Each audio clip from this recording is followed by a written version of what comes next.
Hello students of class 9th. Once again you are welcome in this online digital classes.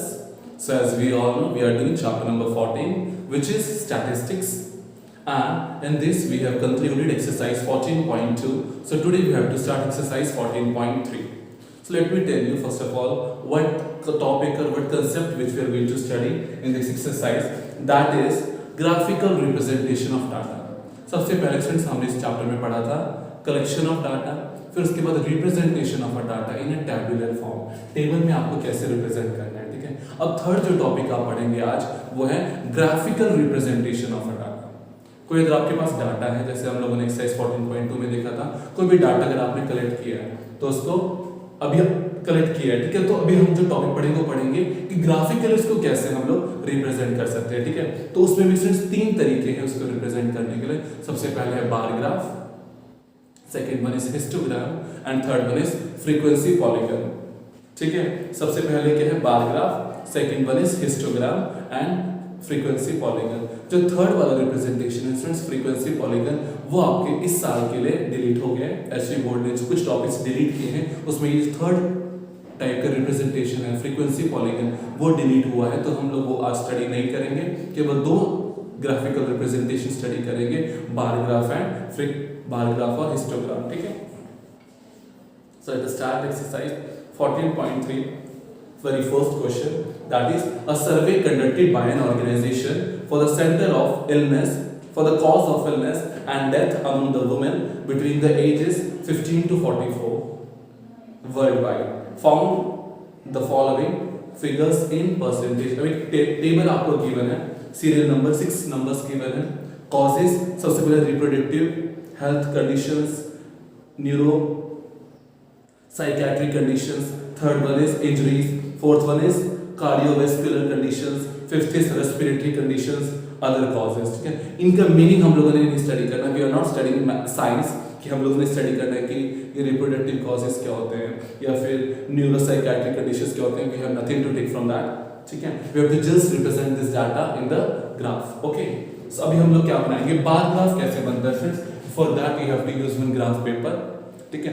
Generally हम लोग graph paper पे represent करते हैं, लेकिन अगर आप लोग के पास ग्राफ पेपर अवेलेबल नहीं है so you have to show this in, you can show this in your fair notebook also, ठीक है, लेकिन प्रॉपर लाइन शो करके जैसे ग्राफ में होती है वैसे you have to show, but in exam you will get the graph paper, okay.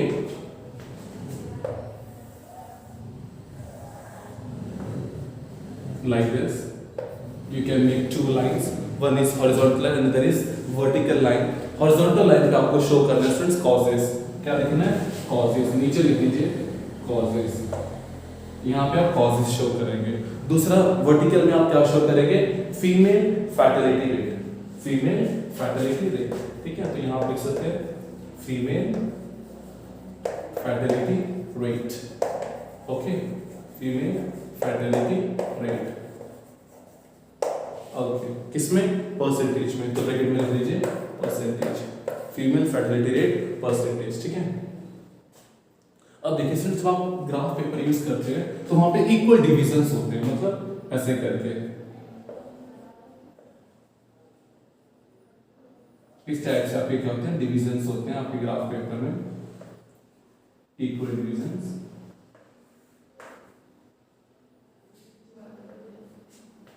ठीक, तो सबसे पहले जो आपका कॉज है वो क्या है रिप्रोडक्टिव हेल्थ कंडीशंस, तो आपने ये एक डिवीजन ले लीजिए, ठीक है। स्टूडेंट्स इक्वल डिवीजन छोड़ के, मतलब फर्स्ट डिवीजन छोड़ के सेकंड डिवीजन पे आप लोगों ने क्या कंसीडर करना है रिप्रोडक्टिव हेल्थ कंडीशंस, ठीक है। अब देखिए स्टूडेंट्स जो आपका डाटा है वर्टिकल जो सेकंड कॉलम में जो आपकी वैल्यूज गिवन है वो कहां से कहां तक वेरी कर रही है, देखिए जैसे 4.1 4.3 कहां तक 31 तक। तो एक काम करते हैं हम लोग यहाँ पे, या तो सिर्फ 5 5 का डिफरेंस ले लीजिए या फिर 10 10 का डिफरेंस ले लो, इट इज 10 और 20 30 एंड 40 और आगे 50, ठीक है ना। 10 10 का लीजिए या फिर 5 5 का डिफरेंस भी आप ले सकते हैं। सबसे पहले आपको गिवन है रिप्रोडक्टिव हेल्थ कंडीशंस का कितना है 31.8, 31.8। अब इसमें 31.8 कितना आएगा, जस्ट 32 से थोड़ा सा कम, ठीक है, 32 से बिल्कुल छोटा सा कम। तो आप लोगों ने क्या करना है इसको 31.8 तक ले जाना है, ठीक है। ये 31 हो जाएगा, ये 32 हो जाएगा, 32 से हल्का सा थोड़ा सा कम, सो यहाँ तक आपने क्या कर देना, इस टाइप से एक ग्राफ बार बना देना, ठीक है, इसको बोलते हैं बार, ठीक है, एक बार आप लोगों ने इस टाइप से बना देना, इसलिए इस पूरे ग्राफ को भी क्या बोलते हैं, बार ग्राफ, ठीक है। सो ये क्या शो करेगा, रिप्रोडक्टिव हेल्थ कंडीशंस, तो आप इसके नीचे लिख लीजिए रिप्रोडक्टिव हेल्थ कंडीशंस, शॉर्ट में भी लिख सकते हैं, ठीक है ना, आरएचसी भी लिख सकते हो। Now second one is neuropsychiatric conditions. Neuropsychiatric conditions को कितना है 25.4, ठीक है। तो लेकिन सिर्फ एक गैप छोड़ के, एक ग्राफ मतलब एक यूनिट छोड़ के, यूनिट्स को ज्वाइन करके भी बनाते हैं, लेकिन उसको बोलते हैं हिस्टोग्राम। सेकंड हम लोग जो पढ़ेंगे हिस्टोग्राम क्या होता है, इसके साथ ही नेक्स्ट वाला हम शो करेंगे बिल्कुल एडजेसेंट, जोड़ जोड़ के, वो होता है हिस्टोग्राम। लेकिन बार ग्राफ में क्या होता है, के यूनिट्स छोड़ के, सेकंड में क्या है 25.4, तो इसके आप स्केल यूज करके सिर्फ 25.4, तो 25 आपका यहाँ जाएगा 25.4, तो ये आपका क्या हो जाएगा 25.4, ठीक है। That is neuropsychiatric conditions, in short you can represent NC also, okay. Then third is injuries. Injuries का कितना है 12.4, so 12.4 आपको यहाँ जाएगा, ये हो जाएंगे आपके इंजरीज, ठीक है, injuries. Then next is cardiovascular conditions. Cardiovascular conditions कितना है 4.3, ठीक है, सो 4.3 आपको हो जाएगा।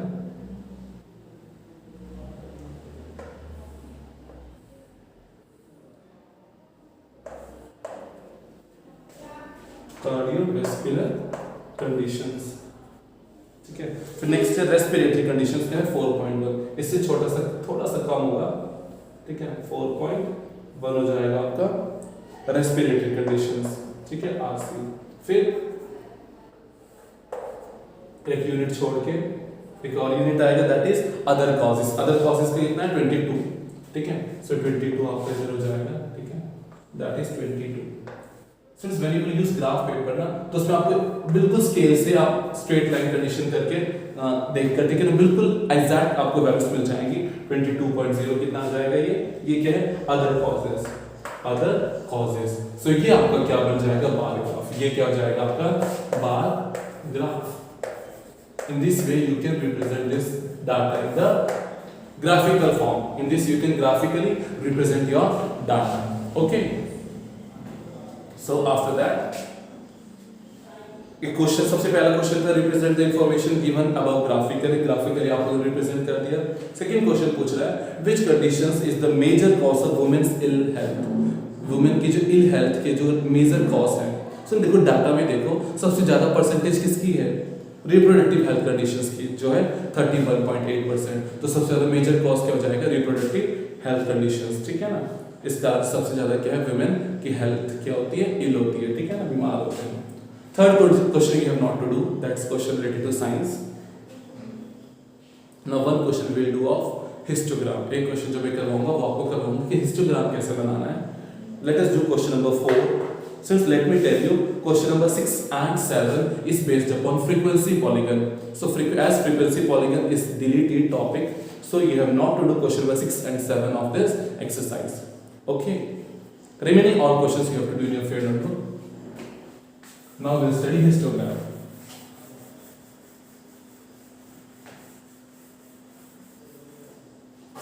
Now we'll study question number 4.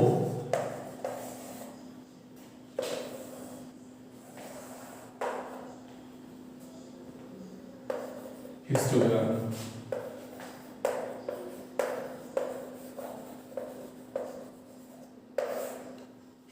ठीक है। So question is the length of 40 leaves of a plant are measured correct to 1 millimeter and the obtained data is represented in the following table. Table में आपको represent किया हुआ है and you have to represent the data graphically. Draw a histogram to represent the given data. ठीक है। सो देखिए अभी लेकिन जो आपको डाटा गिवन है वो कॉन्टिन्यूस नहीं गिवन है। जनरली जो डाटा होता है ना वो इस टाइप से होता है 0 to 10, 10 to 20, 20 to 30, मतलब जो पिछली वाली क्लास के लोअर लिमिट है वो अगली वाली क्लास की क्या होनी चाहिए अपर लिमिट। तो लेकिन जो यहाँ पे आपको डाटा गिवन है वो क्या गिवन है 118 से लेके 126। अभी 126 से स्टार्टिंग वाला नेक्स्ट वाला जो कॉलम है वो क्या है रो है 127 से 135। तो पहले आपको इसको कॉन्टिन्यूस बनाना पड़ेगा। एक टेबल आप पहले अलग से बनाएंगे, सेम ऐसे लेंथ, ठीक है, आपके टेबल बनाना पड़ेगा अपने नोटबुक में, लेंथ, और second one is number of leaves, number of leaves, ठीक है। तो इसके लिए आप क्या करेंगे स्टूडेंट्स, जो लिमिट है ना, जैसे 118 से 126, 118 लोअर लिमिट है और 126 अपर लिमिट है, तो लोअर लिमिट को आप 0.5 पीछे ले जाएंगे और अपर लिमिट को 0.5 आगे ले जाएंगे, ठीक है। कैसे करेंगे, इसको लिखेंगे 117.5 टू 126.5, ठीक है। फिर नेक्स्ट वाले को भी आप ऐसे ही करेंगे, 127 के पीछे ले जाओ 0.5, मतलब माइनस कर दो 0.5 और अपर लिमिट में प्लस कर दो, ठीक है। सो 126.5 से 135.5,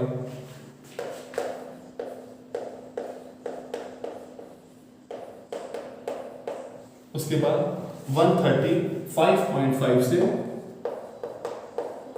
कहां तक, 144.5, after that 144.5 to 153.5, now 153.5 to 162.5, ठीक है। फिर उसके बाद 162.5 से लेकर 171.5 और एक और वो भी आपके पास, दैट इज 171.5 से लेकर 180.5, ठीक है। In this way you have to make first of all continuous, okay. So ये आपकी वैल्यू सेम रहेंगे, उसके बाद जो आपको क्वेश्चन में गिवन है वो नहीं आपने चेंज करनी, दैट इज 3, 5, 9, 12, 5, 4, 2। सर जिस क्वेश्चन में आपको कॉन्टिन्यूअस गिवन है ना, उसमें आपको करने की जरूरत नहीं है। जैसे मान लीजिए हम बात करें क्वेश्चन नंबर 5 की, 300 से 400, 400 से 500, तो जिसमें ऐसे कॉन्टिन्यूअस है उसमें आपको कॉन्टिन्यूअस करने की जरूरत नहीं है, ठीक है। अब आपको इसको शो करना है, लेफ्ट हैंड साइड में क्या है, लेंथ, ठीक है। तो यहाँ पे शो कर दीजिए लेंथ, ओके। वर्टिकल में आपको क्या शो करना है, नंबर ऑफ लीव्स, ठीक है। तो यहाँ पे लिख दीजिए नंबर ऑफ लीव्स। उसके बाद अब देखिए स्टूडेंट्स, यहाँ पे अब हिस्टोग्राम में क्या होता है, एडजेसेंट, जैसे हम लोगों ने बार ग्राफ में जो यूनिट्स लिए थे वो एक यूनिट छोड़ के, लेकिन यहाँ पे क्या होता है, बिल्कुल साथ साथ में आप ज्वाइन करके यूनिट्स बनाएंगे, ओके।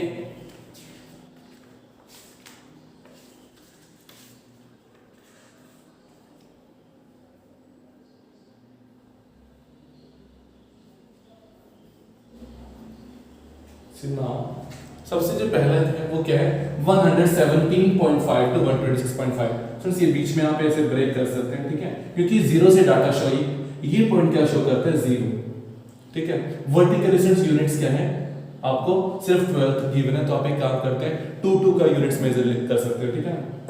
2, 4, 6, 8, 10, 12 एंड 14, ठीक है, इस टाइप से।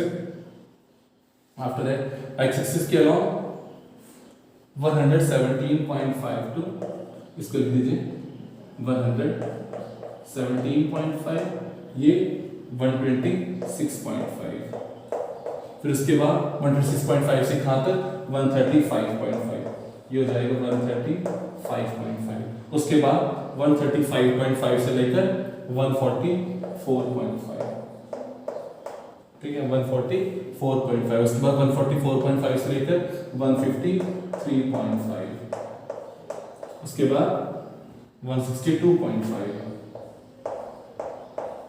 उसके बाद 171.5, उसके बाद 180.5, ठीक है। In this way you have to show this data. अब 117.5 से लेकर 126.5 तक नंबर ऑफ लीव्स कितनी है, 3। सो यहाँ से लेकर कहाँ पे, 3, 2 और 4 के बीच में आएगा 3, तो यहाँ से लेकर यहाँ तक हो जाएगा आपका 3। अब 126.5 से 135.5 तक 5, तो यहाँ से लेकर यहाँ तक कितनी वैल्यू है, 5। 5 कितना हो जाएगा, 4 और 6 के बीच में जस्ट मिड में, ये हो जाएगा आपके पास 5, ठीक है। नेक्स्ट के लिए कितना है, 9,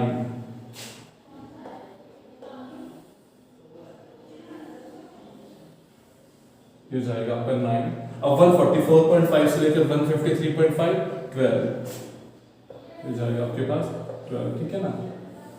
Using scale you can draw very nicely. After that it's 135 to 153.5 to 162.5 तक कितना है 5, ठीक है. Again it's 5, so it's 5. उसके बाद 162.5 to 171.5 it's 4, so it's 5, 4 यहाँ पे आ जाएगा इसके नीचे.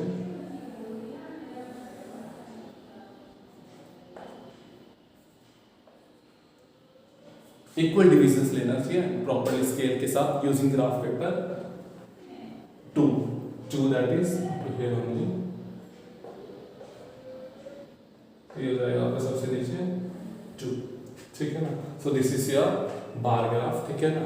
बिल्कुल scale I am making on board. हो सकता है कि लाइन स्ट्रेट ना आपको नजर आ रही हो, but you have to make in your notebook properly using scale and sharp pencil. Better if you make this graph on graph paper. But if graph paper is not available to you, then you can show this on your notebook also, ठीक है. So this is histogram. Histogram और bar graph में सिर्फ क्या difference है. एक तो सिर्फ हिस्टोग्राम कॉन्टिन्यूस के लिए भी शो होता है, ठीक है ना, कि कॉन्टिन्यूटी में, या फिर ठीक है हिस्टोग्राम जो बनता है वो क्या है, मतलब जिसका गैप है ना, no gap should be there. जो यूनिट्स हम लोग बनाते हैं बिना गैप के, लेकिन बार ग्राफ में गैप्स दे के, ठीक है ना, प्रॉपर डाटा हम वो शो करते हैं. तो ये डिफरेंस है दोनों में. Remaining questions you can do on your own, students. As I have told to you, question number 6 and question number 7 you have not to do in your fair notebook because this is based upon frequency polygon. ठीक है ना, frequency polygon के ऊपर based है तो वो आपको नहीं करना है. बाकी remaining all the questions you have to do. See as question number 9 is there, data आपको continuous given है 1 to 4, 4 to 6, 6 to 8 ऐसे करके, ठीक है. So in that you have to make, no need to make continuous, that already is continuous. So histogram आप बना सकते हैं. Similarly question number 8 में भी histogram बनाना है. आपको जो डाटा गिवन है वो continuous गिवन है 1 to 2, 2 to 3, 3 to 5 ऐसे करके. So no need to make that data continuous. Okay. So this is your question. So solution of this question.